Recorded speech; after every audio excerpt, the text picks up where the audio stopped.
Hi, నా పేరు doctor hypno Padma Kamalakar, counselling psychotherapist, hypnotherapist, family and marriage health councillor. మా clinics Rajahmundry, హైదరాబాద్లో ఉన్నాయి. మిమ్మల్ని అందరినీ కలిసి చాలా కాలం అయింది.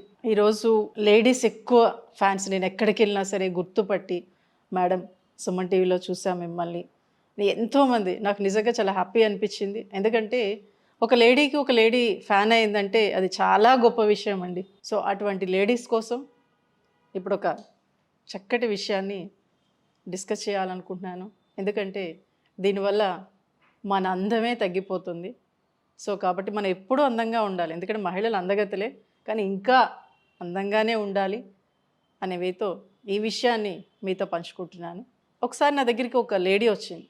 మ్యాక్సిమం 50 సంవత్సరాలు ఉంటాయేమో. వచ్చింది, అన్నీ మాట్లాడుతుంది.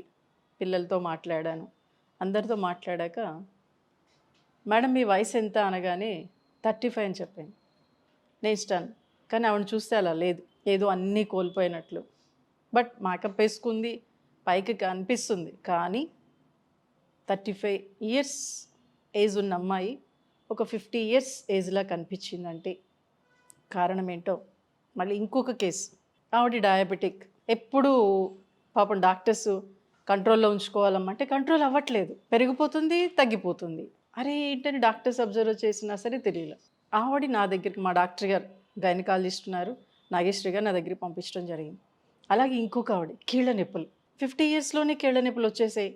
అసలు నడవలేకపోతుంది. డాక్టర్స్, అందరు డాక్టర్స్ దగ్గరికి వెళ్ళినా కానీ ఏం లేదమ్మా నీకు, బాగానే ఉన్నావు, లేదు నడువు అంటే చాలా విపరీతంగా పెయిన్ వస్తుందండి అని. కానీ డాక్టర్స్ అన్ని చెకప్లు చేశారు, ఏం చేసినా ఏం లేదు. వీటన్నిటికీ కారణం నేను అబ్జర్వ్ చేసినప్పుడు, ఒక ఆవిడ 50 ఇయర్స్ అమ్మాయి 35 ఇయర్స్లో కనిపించింది అని పరిశీలించినప్పుడు వాళ్ళ ఫ్యామిలీని, వాళ్ళ హస్బెండ్ని అడిగితే లేదండి ప్రతిదీ మర్చిపోతూ ఉంటుంది. ఈ దీంట్లో మర్చిపోవటం కూడా జరుగుతుంది. ఎందుకు జరుగుతుందంటే ఆవిడ చేసేది ఏంటో తెలుసా? పిల్లల మీద, హస్బెండ్ మీద బాగా అరవటం. చూసారా, ఆ అరుపే ఆవిడ్ని 50 ఇయర్స్లో కనిపించేలా చేసింది. గట్టిగా మాట్లాడడం, గట్టిగా అరవటం గ్లూకోజ్ లెవెల్స్ను కూడా అదుపు లేకుండా చేస్తుంది. అలాగే అలా అరవటం వల్ల కీళ్ళ నొప్పులు కూడా తగ్గట్లేదు. అరే ఏంటి అరవటం వల్ల ఇవన్నీ జరుగుతున్నాయంటే నేను ఫస్ట్లో స్టన్ అయ్యాను. కానీ మా డాక్టర్స్తో డిస్కస్ చేసినప్పుడు, ఎప్పుడైతే అలా గట్టిగా అరుస్తూ ఉంటుందో మైండ్ బాడీలో ఉన్న హార్మోన్స్ ఇన్బ్యాలెన్స్ అవుతాయి. ఎప్పుడైతే ఇన్బ్యాలెన్స్ అయ్యాయో ఆ గ్లూకోజ్ లెవెల్స్ అదుపులో ఉండదు, ఇంకా హై రేంజ్లోకి వెళ్ళిపోతూ ఉంటాయి. అలాగే ఆ వయసు కూడా గట్టిగా మాట్లాడడం, అరుస్తూ పిల్లల్ని తిట్టడం, భర్తను తిట్టడంతో ఆటోమేటిక్గా ఆవిడ అందం కూడా తగ్గిపోయింది. అందం తగ్గిపోవడం కాదండి, లావిక్కిపోయింది బాగా. అసలు ఆవిడ చిన్నప్పుడు ఫోటోలు చూసి ఎంత అద్భుతంగా ఉందో, ఒక హీరోయిన్ తలతన్నేలా ఉంది, అంత అద్భుతంగా ఉంది. ఆ అందం అంతా ఏమైపోయింది? ఈ అరవటం వల్లే. ఇవే కాదండి, కాన్సన్ట్రేషన్ కూడా, మెమొరీ కూడా తగ్గిపోతుంది. ఆ ఫస్ట్ వచ్చిన ఆవిడ అసలు ప్రతిదీ మర్చిపోతూ ఉంటుందట. ఏది అడిగినా సరే ఏమో ఎక్కడ పెట్టానో నాకు గుర్తు రావట్లేదు అనేది చెప్పేస్తుంది. అంటే ఎప్పుడైతే అరుస్తామో ఆటోమేటిక్గా మైండ్ కూడా డిస్టర్బ్ అయిపోయి మనం చేసే పనిని మర్చిపోతూ ఉంటాం, చెప్పాలనుకున్న విషయాలు మర్చిపోతూ ఉంటాం. అంటే మనల్ని మనం సమస్యల్లోకి తీసుకెళ్ళిపోతున్నాము, కాన్సన్ట్రేషన్ ఉండట్లేదు. అలాగే ఇంకొకటి, ఇది చాలా ముఖ్యమైన విషయం. మనం ఎంతో హ్యాపీగా, హెల్తీగా ఉండాలని అనుకుంటాం. కానీ ఒక 40-50 ఇయర్స్ వచ్చేటప్పటికి మంచం మీదే ఉండే స్టేజ్లోకి వెళ్ళిపోతున్నాం.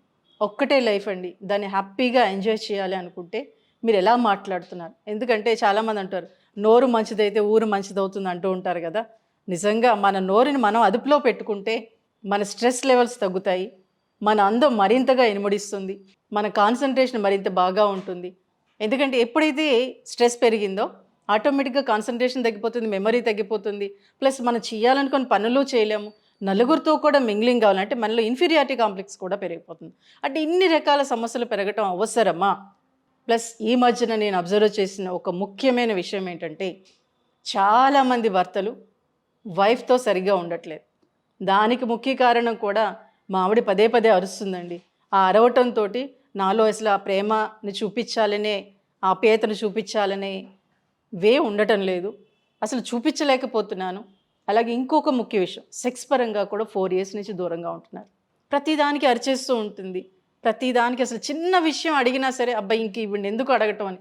పిల్లల్లో కూడా అంటే ఫస్ట్ వచ్చిన ఆవిడ 35 years 50 yearsలో కనిపించింది కదా, వాళ్ళ పిల్లలు అసలు చదువులో కూడా వెనకబడిపోయారు. అంటే ఆవిడ అరుపు ఎంత భయంకరంగా ఫ్యామిలీలో పడిందో చూసారా. సో కాబట్టి ఏమవుతుందంటే ఇక్కడ మనం అరవటం వల్ల మన అందం తగ్గిపోతుంది, మనలో కాన్సన్ట్రేషన్ తగ్గిపోతుంది, మెమరీ తగ్గిపోతుంది, మన అందం తగ్గిపోతుంది, ప్లస్ ఫ్యాట్ అయిపోతుంది. అలాగే భర్తలు అంటే జనరల్గా ఏంటంటే సర్టెన్ ఏజ్ వచ్చేటప్పటికి 35-40 దాటేటప్పటికి ఒక భార్య హస్బెండ్ ఎఫెక్షన్ ఎక్కువ కోరుకుంటుంది. అది ఉండదు అక్కడ. ఎందుకంటే నేను ఈ ముగ్గురిని అబ్జర్వ్ చేసినప్పుడు ముగ్గురు హస్బెండ్లు కూడా 5-6 years నుంచి వైఫ్కి దూరంగానే ఉంటున్నారు. ఎందుకు అని నేను అడిగితే మేడం ఆవిడ అలా అరిచేటప్పటికి మాలో సెక్స్ కోరికలు చచ్చిపోయాయి, అసలు తన దగ్గరికి వెళ్ళాలంటేనే భయపడుతున్నాం అనే స్టేజ్లోకి వెళ్ళిపోయారు. ఇది వీళ్ళ ముగ్గురు పరిస్థితే కాదండి, ప్రపంచంలో మన భారతదేశంలో ఎక్కువ పురుషులు మాత్రమే విడాకులకు వెళ్ళిపోతున్నారట. మిగిలిన దేశాలు అయితే ఆడవాళ్ళు తీసుకుంటే మన దేశంలో మగాళ్ళే తీసుకుంటున్నారట. ఎందుకు అంటే ఇలా అరుస్తూ ఉంటే వాళ్ళల్లో ఉన్న ఎఫెక్షను కోరికలు చచ్చిపోయి లైఫ్ అసలు ఎందుకు ఈ లైఫ్ వేరే ఉంటే బాగుండు కదా అనే ఆలోచనలోకి వెళ్ళిపోయి ఇలా డివోర్స్ వైపుకి వెళ్ళిపోయి డివోర్స్ తీసుకుంటున్నారు. కాబట్టి ఇది అవసరమా? ఒక్కసారి లేడీస్ ఆలోచించండి. మీరు ఎప్పుడు అందగెత్తలేనండి, చాలా ఒక పువ్వు ఎంత సున్నితంగా ఉంటుందో అలాగే ఆ పువ్వు కింద ఉండే ముళ్ళు ఎంత పవర్ఫుల్గా ఉంటాయో ఆ సున్నితత్వం ఆ పవర్ఫుల్ మహిళల్లో ఉంటుంది. సో కాబట్టి మీరు అరుస్తున్నారా, జాగ్రత్త, బీ కేర్ఫుల్. ఎందుకంటే మీ ఫ్యామిలీ మొత్తం డిస్టర్బ్ అవ్వడానికి ఆ అరుపే మిమ్మల్ని అనారోగ్యం పాలు చేస్తుంది, మీ ఫ్యామిలీని డిస్టర్బ్ చేస్తుంది, చుట్టూ ఉండే వ్యక్తుల్ని కలవలేకపోవడానికి కూడా కారణమైపోతుంది.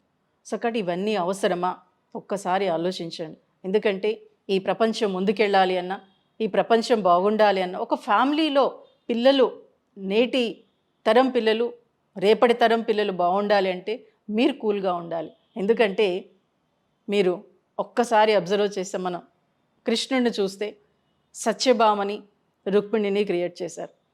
సత్యభామని కాకుండా రుక్మిణిని ఎక్కువగా ఇష్టపడతాడు. ఎందుకంటే రుక్మిణి చాలా సున్నితంగా ఏ విషయాన్నైనా డీల్ చేస్తూ ఒక అద్భుతంగా ఫ్యామిలీనే కాదు తన భర్తను కూడా తన కంట్రోల్లో ఉంచుకునే కెపాసిటీ ఆ రుక్మిణికి ఉంది.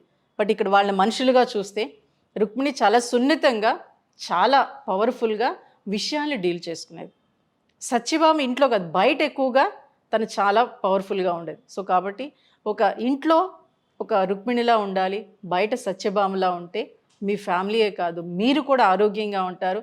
మీరు ఉన్నదానికన్నా ఇంకా అద్భుతంగా అందంగా హ్యాపీగా లైఫ్ని లీడ్ చేయగలుగుతారు. మీ ఫ్యాట్ కూడా కంట్రోల్ అవ్వడానికి అవకాశం ఉంటుంది. ఎందుకంటే ఎప్పుడైతే అరవటం తగ్గించేశారో మీ బాడీలో ఇమ్యూనిటీ పవర్ స్ట్రాంగ్ అయ్యి ఆటోమేటిక్గా మీ ఫ్యాట్ కంట్రోల్ అయిపోతుంది. సో కాబట్టి బీ కేర్ఫుల్. మీరు ఏమైనా అరుస్తున్నారేమో ఒకసారి అబ్జర్వ్ చేసుకోండి, దాన్ని తగ్గించుకోవడానికి కంట్రోల్ చేసుకోండి. ఎప్పుడైతే కంట్రోల్ చేసుకున్నా మరింత అద్భుతంగా మరింత అందంగా మీరు కనిపిస్తారు. Thank you.